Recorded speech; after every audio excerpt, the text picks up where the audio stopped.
So skill or luck, which is better, right? That's the question that comes up quite a bit.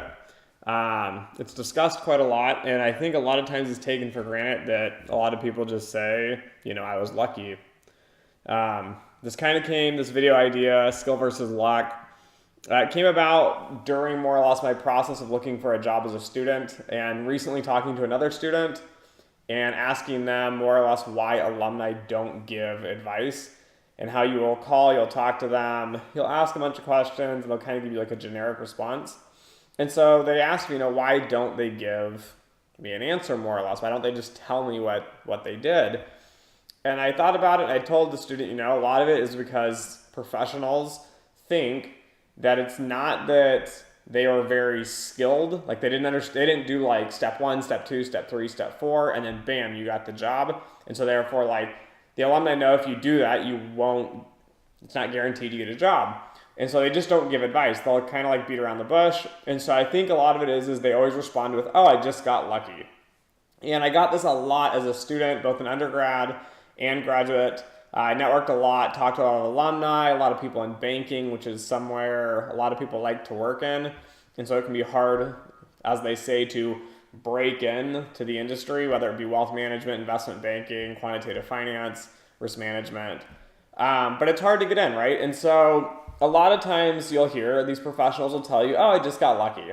And so I kind of want to talk about that today is what is it? Is it really that these people are lucky? And so you have an entire industry of finance and I guess MBA students and business professionals, and then you have quants involved and tech professionals, and all these people, thousands and thousands of people that work in finance, they all just got lucky, right? And they landed these dream jobs.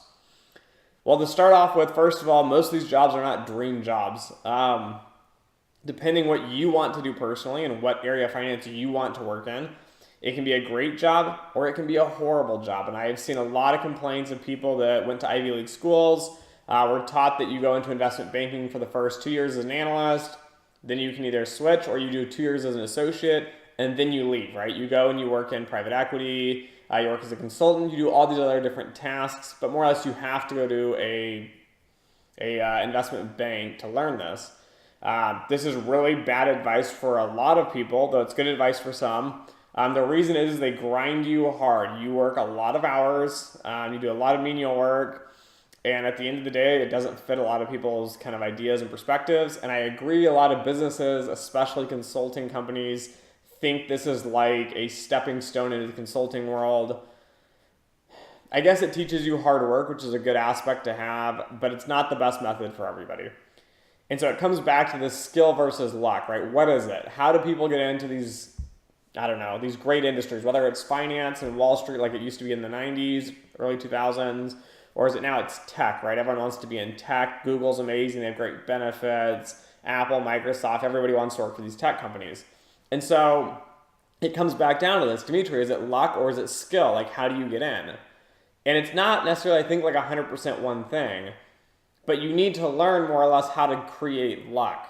And I think a lot of people view luck as like this random chance, like a lotto, where you just you just do your own thing and then you get lucky and you land this job, right? That's not how it works. Even those people that work in really good jobs and will convince you all day, every day, they are lucky people and they just lucked out and got this amazing job. That's not it. If you look at a lot of the people, let's just focus in finance here.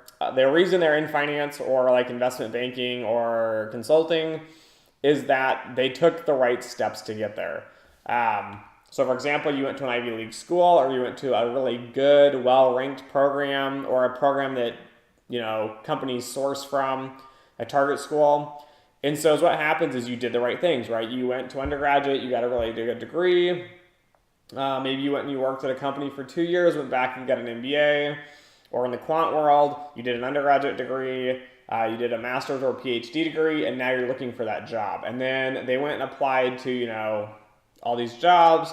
They landed this great and amazing job at one of these large banks or big tech companies or consulting companies, and they're happy and they're excited and they're doing amazing, right? So is that luck? No, it's not really luck, because you look at the people that usually work here. Like I said, they went to really good schools. That's part of it. That makes it easier So I feel like if you were just randomly to apply with a high school degree, right, your chance is like one out of like, I don't know, a million or a billion. It's unlikely. Like, they're not going to hire you, you don't have a college degree. And then more or less you change your luck. You're creating opportunities. So you go to undergraduate. And depending if you go to a really good school or like a state school or not so good school, which again, there are good state schools, so don't get me wrong, I went to two state schools. What happens is you're creating luck, right? Now the chance of you getting into like a Goldman Sachs or a Google or something is that you have the degree. That increases your odds. Now just a degree in general might increase your odds to say 5%. Maybe an Ivy League school, a target school increases your odds to like 60%. But there's still more to it. You need to get decent grades. You need to do side projects. So a lot of people don't realize is that like tech companies specifically, everyone says, well, I have this, computer science degree from, Berkeley, MIT somewhere, so I deserve a job at Google. But you don't, right? You don't deserve a job for anything. A lot of students graduated from great programs. They can't just hire anyone and everyone that graduated from these schools. And again, it doesn't mean you're a good candidate. And so you end up getting this degree and then you need side projects. So a lot of students will actually, that are really involved in it, they'll have like a GitHub account.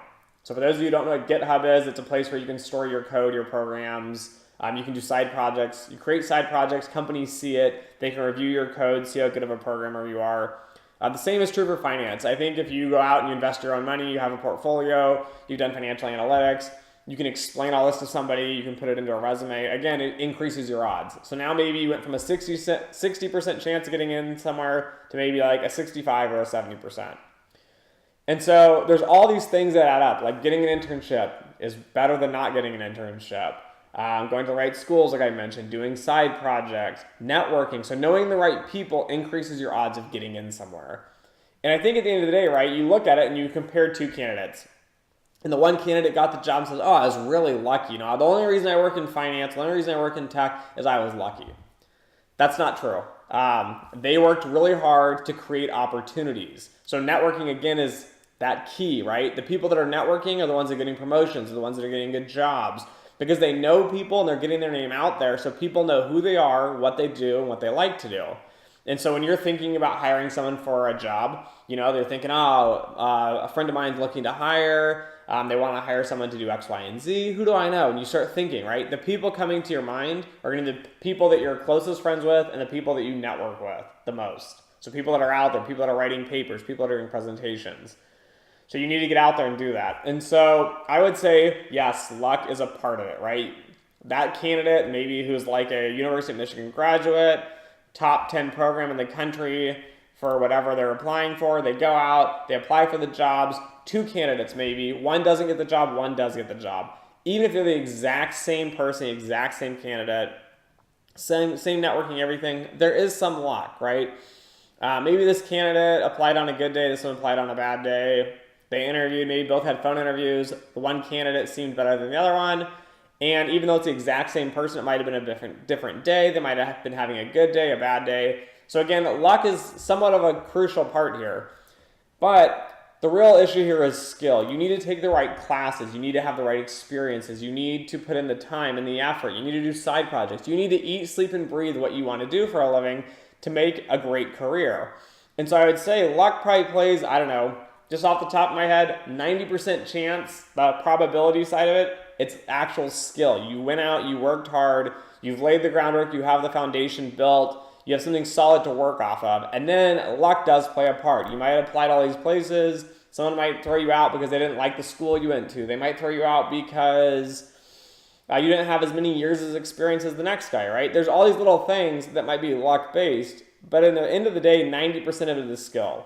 So don't listen to these people and alumni that say, oh, it's luck-driven, and just hope and pray like, oh, I'm just going to skate through class, I'm going to go to a mediocre school, I'm not going to put in a lot of effort, and if I get that great, amazing job, pat on the back, I did a good job, and if not, screw it, I wasn't lucky, right? And that's something that really drives me nuts as someone that's, whether I'm networking with you, if I was ever to be hiring people that are down on themselves because they feel like they're not lucky, you're just irritating to work with. You're more or less a handout charity case, and nobody was going to want to work with you. You're going to want to work with someone that's hardworking, someone that really is driven, someone that's motivated. You need to learn that life isn't about luck. It's not about handouts. Like networking, again, is not a handout. You put in work, you build relationships, you show people you have skills, and people hire you based off your credentials. So that's kind of my take on luck versus skill. Skill, I definitely think, makes about 90% of it, and the more skill that you apply to it, you increase your chances of getting what you're looking for, whether it's a promotion, whether it's a new job, whether it's your first job, whether you accomplish goals in life. It all comes down to skill. It's putting in the time, doing the hustle, doing what you need to do to get there. But again, it'll increase your probability of getting what you're after, because there's definitely some luck involved in life. So thanks for watching, and as always, until next time. Thanks for watching my video. If you find it helpful, please like, share, and subscribe.